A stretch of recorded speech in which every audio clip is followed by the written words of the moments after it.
Hello everyone, mayamda waham khare share tawjage. Chanpuda layang gani aina kuhraba kuki ahum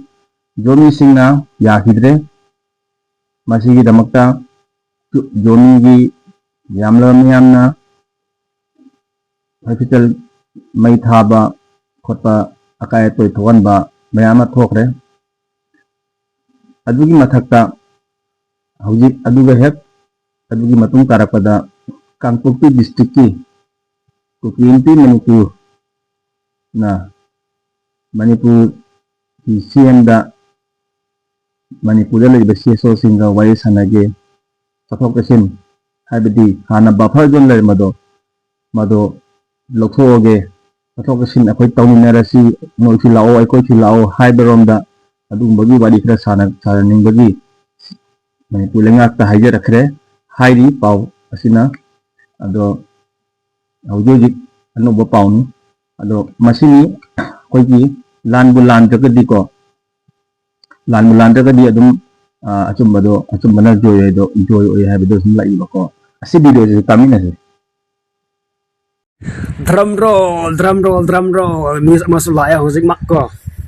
kaino haraga hojik Kangpokpi da lairaba praja mayamna ne Kangpokpi da lairaba praja mayamna hojik thokliba irang se moina hojik lambi thinge adu meitei na Kangpokpi changba yadre haibdo moina hanbirge aduga makhoi ga thok sin tawse hangbiu haina hairae hai yengone kuki na tawse moise lambi laitre haiba mai khange ko hojik mak thokpa news ko sigo masise Churachandpur da lairaba kuki mayamna yabegadra yaroida de khangdre ko hojik phawde ko sise developing story ne ko adu airasu Kangpokpi da lairaba praja mayamduna masiloi makse amuk hanglage thingnaba makhaido blockade ta kri da moina ban tawbudo hangbi dige meitei su changba yanaba adu makhoi ge lambi su hangbiu haina wakat khre hai kuki mayamna peleda nasa na semba lang na thujaba haibda taran kuki tawise ha phausa kidai ne Manipur impase akhoi darkar laite akhoi gi lam lai haina yam ngang hidai ne kuki mi mayamna huje kai dawre appeal tawa hore na surrender tawkhre hai Kangpokpi da lairba praja na ne direct harabda Manipur CM da surrender taw Manipur meitei da surrender tawkhre hai si verify news ko si false news fake news na te ko yengone makhoi se lambi lairak tre hai moi khange ba hojik Kangpokpi hojik Churachandpur de khara imphal de khara la pani ne moi de effect taw hojik che kitang de wa liba ko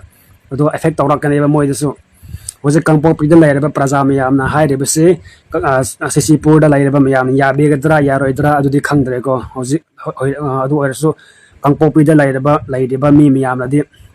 Manipur minister da surrender tawkhre hana hojik verify news thoe aduna meitei sing Kangpokpi changba yadre sathok sin tawba yadre hairaba mayam su hangbi rege mokhoi ge movement su hangbiro haina wakat khre hai Kangpokpi da lairaba refugee minai mayam duna ne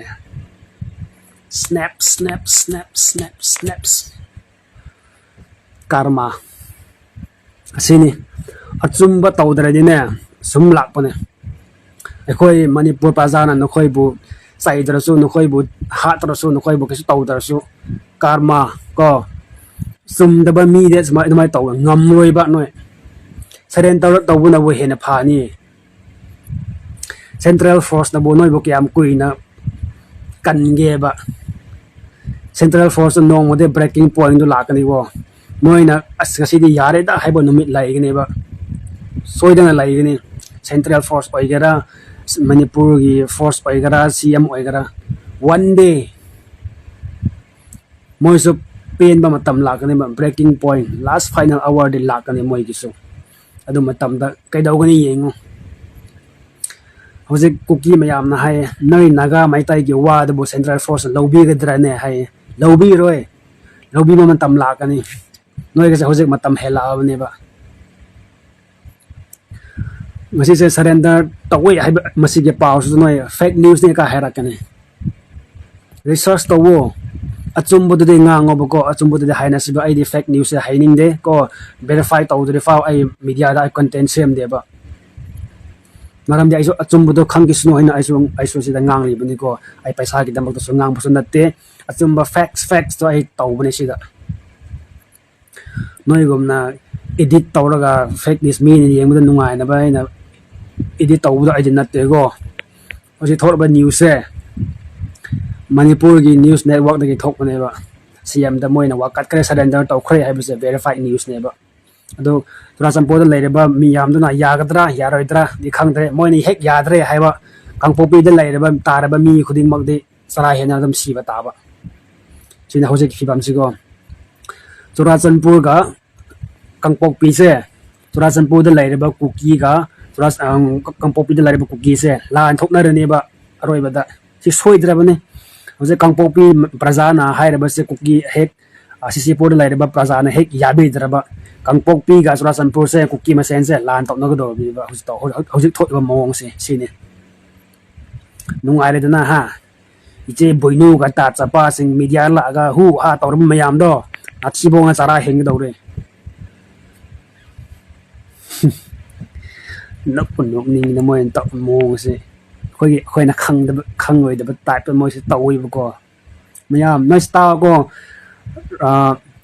ꯅ꯭ꯌꯨꯁꯇ ꯅꯣꯏꯁꯨ ꯆꯪꯉꯒ ꯌꯦꯡꯉꯨ ꯀꯥꯡꯄꯣꯛꯄꯤꯗ ꯂꯩꯔꯤꯕ ꯄ꯭ꯔꯖꯥ ꯃꯌꯥꯝꯅ ꯃꯅꯤꯄꯨꯔꯒꯤ ꯂꯤꯗꯔꯗ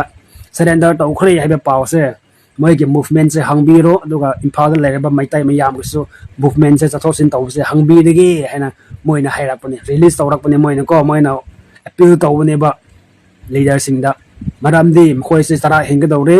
ꯃꯈꯣꯏꯁꯦ ꯂꯝꯕꯤ ꯂꯩꯇ꯭ꯔꯦ ꯀꯣ ꯍꯧꯖꯤꯛ ꯗꯨꯀꯥꯟ ꯃꯣꯏꯒꯤ ꯂꯝꯗ ꯂꯩꯔꯤꯕ ꯗꯨꯀꯥꯟ ꯃꯌꯥꯝꯁꯦ ꯈꯥꯂꯤ ꯑꯣꯏꯔꯛꯂꯦꯕ ꯄꯣꯠꯆꯩꯁꯦ ꯐꯪꯗ꯭ꯔꯦꯕ ꯑꯗꯨꯒꯤ ꯃꯈꯣꯏꯁꯦ ꯁꯤꯔꯅꯤ ꯍꯥꯏꯕ ꯈꯪꯕꯗꯒꯤ ꯍꯧꯖꯤꯛꯁꯦ ꯃꯁꯤꯒꯤ ꯄ꯭रेस ꯔꯤꯂꯤꯁ ꯇꯧꯕꯅꯦꯕ ꯏꯀꯥꯏꯁꯨ ꯈꯪꯗꯕ ꯀꯣ ꯃꯤꯅ ꯉꯥꯡꯗ ꯍꯦꯛ ꯁꯥꯎꯅꯤꯡꯕ ꯑꯆꯨꯝꯕꯗꯨꯗꯤ ꯃꯣꯏ ꯇꯥꯅꯤꯡꯗꯕ ꯃꯣꯏꯅ ꯇꯧꯔꯨꯕꯗꯤ ꯁꯥꯒꯤ ꯂꯝꯆꯠꯗꯣ ꯌꯥꯗꯕꯅꯤ ꯍꯧꯖꯤꯛ ꯂꯥꯏꯅ ꯃꯈꯣꯏꯕꯨ ꯀꯔꯃꯥ ꯄꯤꯔꯛꯄꯅꯦ ꯑꯁꯤꯐꯥꯎ ꯃꯣꯏ ꯒ꯭ꯌꯥꯟ ꯇꯥꯔꯣꯏꯕ ꯀꯨꯀꯤꯁꯦ ꯃꯀꯣꯛꯇꯨꯗꯅꯦ ꯊꯤ ꯍꯦꯛ ꯌꯥꯎꯕꯅꯤꯅ ꯃꯣꯏ ꯒ꯭ꯌꯥꯟ ꯇꯥꯔꯣꯏꯕ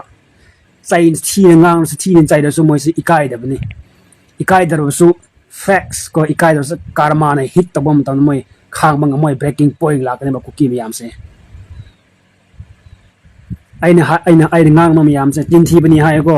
ꯑꯩꯅ ꯉꯥꯡꯂꯤꯕ ꯃꯌꯥꯝꯁꯦ ꯊꯣꯛꯄꯅꯤ ꯌꯦꯡꯉꯨ ꯀꯣ ꯆꯨꯔꯥꯆꯥꯟꯄꯨꯔꯗ ꯗꯤꯁꯇ꯭ꯔꯤꯛ ꯍꯣꯁꯄꯤꯇꯥꯜ ꯑꯃ ꯃꯩ ꯊꯥꯈ꯭ꯔꯦꯅ ꯑꯗꯨꯁꯨ ꯐꯦꯛ ꯅ꯭ꯌꯨꯁꯅꯤ ꯍꯥꯏꯌꯦꯀꯣ ꯔꯤꯁꯥꯔꯁ ꯇꯧꯔꯒ ꯌꯦꯡꯉꯨ ꯐꯦꯛ ꯅ꯭ꯌꯨꯁꯔ ꯑꯁꯦꯡꯕ ꯅ꯭ꯌꯨꯁꯔ ꯑꯆꯨꯝꯕ ꯅ꯭ꯌꯨꯁꯔ ꯌꯦꯡꯉꯨꯅꯦ ꯅꯣꯏꯁꯨ ꯃꯈꯣꯏꯒꯤ ꯑꯋꯥꯕꯗꯣ ꯑꯩꯈꯣꯏꯁꯨ ꯎꯋꯦꯕ ꯅꯣꯏꯅ ꯍꯥꯏꯗ꯭ꯔꯁꯨꯅꯦ ꯅꯣꯏꯅ ꯇꯥꯛꯇ꯭ꯔꯁꯨ ꯑꯩꯈꯣꯏ ꯎꯋꯦ ꯃꯤꯗꯤꯌꯥꯁꯦ ꯆꯤꯟ ꯊꯤꯗꯕꯅꯤ ꯀꯣ ꯖꯔꯅꯦꯂꯤꯁ ꯃꯌꯥꯝ ꯂꯩꯕꯁꯦ ꯑꯔꯦꯝꯕ ꯅꯠꯇꯦꯕ ꯃꯣꯏ ꯃꯊꯧ ꯇꯧꯔꯤꯅꯦꯕ ꯑꯆꯨꯝꯕꯗꯣ ꯎꯍꯟꯅꯕ ꯑꯆꯨꯝꯕꯗꯣ ꯀꯣ ꯃꯤꯉꯣꯟꯗ ꯄꯤꯊꯣꯛꯅꯕ ꯑꯁꯤꯅꯤ ꯃꯤꯗꯤꯌꯥ ꯖꯔꯅꯦꯂꯤꯁꯀꯤ ꯊꯕꯛꯁꯦ ꯑꯗꯨꯅ ꯅꯈꯣꯏꯅ ꯆꯤꯟꯊꯤ ꯅꯣꯏꯅ ꯂꯣꯠꯂꯕꯁꯨ ꯑꯆꯨꯝꯕꯗꯨꯗꯤ ꯑꯗꯨꯝ ꯊꯣꯛꯀꯅꯤ ꯍꯧꯖꯤꯛꯁꯦ ꯄ꯭ꯔꯤꯊꯤꯕꯤꯒꯤ ꯃꯅꯤꯄꯨꯔ ꯈꯛꯇ ꯅꯠꯇꯦ ꯍꯧꯖꯤꯛ ꯑꯥꯎꯠꯁꯥꯏꯠ ꯃꯅꯤꯄꯨꯔ ꯁ꯭ꯇꯦꯠ ꯑꯇꯣꯞꯄꯁꯤꯡꯁꯨ ꯍꯧꯖꯤꯛ ꯃꯅꯤꯄꯨꯔ ꯀꯟꯐ꯭ꯂꯤꯛꯁꯦ ꯑꯋꯦꯌꯔ ꯇꯧꯋꯤꯀꯣ ꯃꯣꯏꯁꯨ ꯈꯪꯉꯦꯕ ꯊꯣꯛꯏꯕ ꯃꯌꯥꯝꯁꯦ ꯀꯔꯝꯍꯥꯏꯅ ꯊꯣꯛꯈꯤꯕꯅꯣ ꯀꯅꯥꯅ ꯊꯣꯛꯍꯟꯕꯅꯣꯁꯦ ꯂꯣꯏꯅ ꯈꯪꯉꯦꯕ ꯅꯟ ꯂꯣꯀꯦꯜ ꯃꯌꯥꯝꯁꯨ ꯍꯧꯖꯤꯛ ꯀꯨꯀꯤꯒꯤꯁꯦ ꯕꯦꯛꯀꯤꯡꯁꯦ ꯍꯧꯖꯤꯛꯁꯦ ꯂꯩꯔꯛꯇ꯭ꯔꯦꯕꯀꯣ ꯁꯦꯟꯇ꯭ꯔꯦꯜ ꯐꯣꯔꯁ ꯍꯧꯖꯤꯛ ꯂꯩꯔꯤꯁꯦ ꯃꯇꯝ ꯂꯥꯛꯀꯅꯤ ꯃꯣꯏꯁꯨ ꯂꯥꯁ ꯑꯋꯥꯔ ꯂꯥꯛꯀꯅꯦꯕꯀꯣ ꯃꯈꯣꯏꯁꯨ ꯁꯤꯅꯤꯡꯗꯦ ꯃꯈꯣꯏ ꯁꯦꯟꯇ꯭ꯔꯦꯜ ꯐꯣꯔꯁꯁꯨ ꯀꯨꯀꯤꯒꯤꯗꯃꯛ ꯃꯊꯧꯋꯥꯏ ꯀꯠꯅꯤꯡꯗꯦꯕ ꯃꯣꯏꯁꯨ ꯑꯣꯔꯗꯔꯗꯒꯤ ꯂꯥꯛꯄꯅꯦꯕ ꯑꯗꯨ ꯃꯇꯝꯗꯣ ꯃꯣꯏ ꯄꯦꯜꯂꯛꯄ ꯀꯥꯟꯗꯅꯦ ꯊꯥꯗꯣꯛꯄꯤꯒꯅꯦꯕ ꯅꯣꯏꯕꯨ ꯍꯧꯖꯤꯛꯁꯦ ꯁꯦꯟꯇ꯭ꯔꯦꯜ ꯐꯣꯔꯁ ꯃꯅꯥꯛꯇ ꯂꯦꯞꯄꯒ ꯍꯨ ꯍꯥ ꯇꯧꯕꯗꯣ ꯀꯨꯏꯔꯔꯣꯏ ꯏꯕꯨꯡꯉꯣ ꯀꯣ ꯁꯛ ꯐꯖꯕꯤ ꯕꯣꯏꯅꯨꯁꯥ ꯁꯛ ꯐꯖꯕ ꯇꯥꯠꯆꯄꯥꯁꯤꯡꯗꯣ ꯅꯣꯡꯃꯩ ꯄꯥꯏꯔꯒ ꯑꯦꯇꯦꯛ ꯇꯧꯒꯦꯅ ꯂꯥꯛꯄ ꯍꯦꯛ ꯁꯣꯛꯄ ꯑꯗꯨꯒ ꯁꯤꯚꯤꯂꯤꯌꯟꯅꯤ ꯍꯥꯏꯕ ꯑꯃꯨꯛꯀ ꯆꯤꯟ ꯊꯤꯕ ꯆꯥꯡꯁꯦ ꯌꯦꯡꯉꯨꯅꯦ ꯍꯧꯖꯤꯛ ꯀꯥꯡꯄꯣꯛꯄꯤꯗ ꯂꯩꯔꯤꯕ ꯃꯌꯥꯝꯁꯦ ꯆꯥꯛ ꯆꯥꯅꯤꯡꯉꯥꯏ ꯂꯩꯇ꯭ꯔꯦ ꯊꯛꯅꯤꯡꯉꯥꯏ ꯂꯩꯇ꯭ꯔꯦ ꯏꯁꯤꯡ ꯂꯩꯇ꯭ꯔꯦ ꯄꯣꯠꯆꯩ ꯂꯩꯇ꯭ꯔꯦ ꯆꯦꯡ ꯑꯗꯨꯗ ꯀꯔꯤ ꯕꯦꯁꯤꯛ ꯅꯤꯗꯁꯦ ꯃꯈꯣꯏ ꯐꯪꯕ ꯉꯝꯂꯛꯇ꯭ꯔꯤꯕ ꯍꯧꯖꯤꯛꯁꯦ ꯑꯗꯨꯒꯤꯅꯦ ꯃꯣꯏꯅ ꯂꯝꯕꯤ ꯍꯥꯡꯉꯒꯦ surrender ꯇꯧꯔꯛꯏꯗꯣ namadi kaidro ha ikai ba khangam moine noiji ekoi naga adine naga meitei sakni thi ko sak thi gera thi roida mathau ta de ba ekoi di cha na ba lai thak na ba lai ko ekoi gi lauda lafoi lai ko amurok lai thau lai pan lai hingjang na pe myam lai noi ge kri lai ge ba noi lam na kri lai bra ba ha kani khali kani char ge hingba ya bro wa ngang mo de ne lan tawradi backup plan lai ge da ba khangai ko adu so achumba ngak ta taw da ba chin thiri na kui ni thiba ngam da bne chin thiri na mai pak pak oi ba hojik matang kuki mesen hojik hatna ga da ba matam do lak la bane kangpokpi tar ba kuki gi praja singi apam na tongan ba sisipur lai re ba kuki masen gi na mai gi apam tongan na lai ba chijane kuki masen hatna do ri bise noi gi drama se ko yeng ni mo hojik te ku pak phu ga yeng ni ba khangai na nakoi gi sophisticated weapon ka kriya haibra aduna noi bu kan ba ngam ge ba yeng se ba ko achumba mak taw dra le sungam ngamoi ko masi ge pau se ai ta bu ne nungai man na si ai video se nirak thakai khre ko ai ngasi gi di yare ni le lai ramne du bo masi gi news ta bu kan ai video se thakat ba ngam ne ba gi object se kulak ta sem ga ai plan su taw de script su i de ai na khang mu da dum hai ja bane trainer to ro e hai ko ai kuki ba ya se go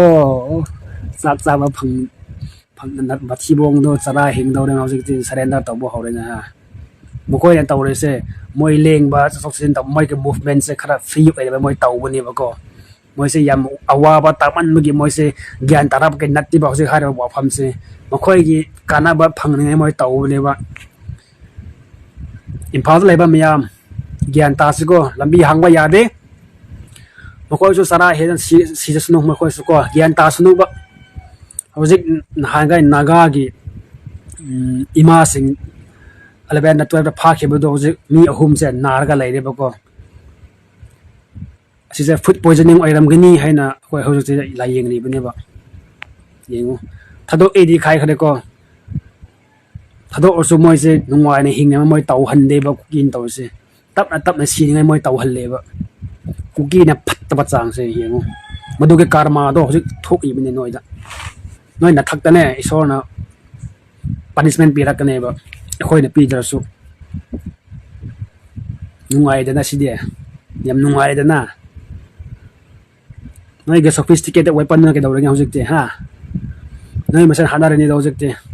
kangpokpi da lai ba kuki minai sing natraga surasampur lai ba kuki minai sing hojik te hatna ba tare na ha sisipur su layeng ba ya handre atop ba kangbu na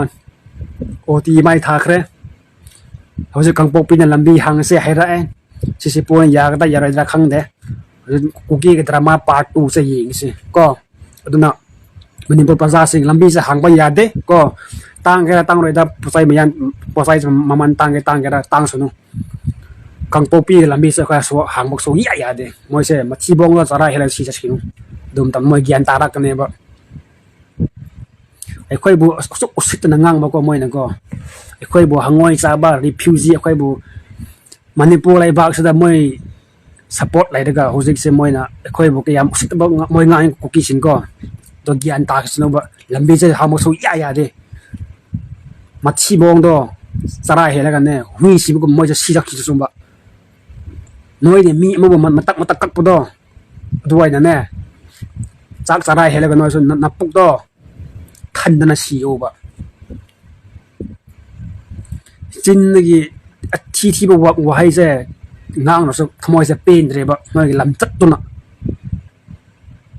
oi nga ai nga ngoi de khalam ne du bu he ngang wa horde songin ba ko noi lam chat khal la ga hoje ke daw re nungairani na hojik ni ha lemkhom tausine kai su khangdaba naga su oining ba Israel de lakpane su hai Burma de lakpane su hai karamba drama kanana sema drama no sibo nimcha kipjen ge drama era unne producer sun nimcha kipjen director nimcha kipjen playback singer nimcha kipjen Kuki drama asli pasari hai fuck you aduna masai ni se kayani no ba mo lan taw le ji ado haiba Kuki haiba umbrella sida ko Kuki haiba umbrella sida mogi tribe haiba myam le he ko aina mu siga mu panjani ba sidi myam da khangani ba sidi akoi 2000 May 3 2023 dagi hawak ki lan sida akoina lan asi Kuki meitei gi lan se hawak ki ba se asigi taikok siga akoi lan hawrei se Kuki tang hai deba chin Kuki jo mar narco terrorist hai ki ne matam du ga yam kana si se tan de sin na ne chin Kuki jo mar narco terrorist hai nei khoi yam law hi bani matam du su hari ba po se moina sin na ne ko chin Kuki jo mar ko na ta ga chin Kuki jo hai ba sing sin na ba se masagi moi siga manung da mayama fruit macha mayam si moi pun mak tin laga Kuki umbrella da Kuki gi ideology am ka semgat laga khoi gi moi gi oi ba mong do tan bagi moi gi oi ba tongan ba ma mayam chaw no kon laga oi ning bagi semning bagi separate administration atraga moina tali ba demand do moi gi michang khom bai tare maina tongna sem ki bane haina ki bane do hojing na kai dore hojik jo haibasiga Kuki haibasiga ate haibasiga mogi masen dal mogi haiba mona punchen ni pam bo singche adi nafu da tau hi banina gan pone tau hi ba ama da myam any angle lagi myam moise punchen na ba yam kan hona ki bane ba ado hojik ngasai lai ba wari di moi singche punchen ba ya de di asi kayani tahi ahum hela phawada mafam dagi leng da hai tare just akoi buffer zone lay ama layre haidana somda chingi mina tamda lakpa jadaba moina tamda lakpa jadaba tamgi mina moi simda meiteina moigi area chatpa jadaba adu khaki wari ne ba do asikak laina adum chahi ahum aise laira bani moigi taliba demand di sarkar na pibi de ba hi phawada aduna gyan laiba ko achumba pamba Kuki gi marakta layriba mayam singina ngasidi moi adumba mayama thokle ba hajik tawriba lanse di yadre haidese aduna moi to khaina taningba mayam su yawre afaba Kuki mayam su yawre ko adumaina adugi potong sai janingda mayam be koi nagaga Kuki ga khanaba matam dagi sim khara ubadi hawre ado moina khangya ba moi jaroi Kuki gi ideology si jaroi moina talibi de manje phangaroi ha se moi khangya ba aduna moi asmaina tapna khoi meitei ga naga ga punamaka punmungsi tanana himina bagi wakhalonda hojik Kuki Inpi Manipur na aji handok khongjang ji sengselak panya ba ko ado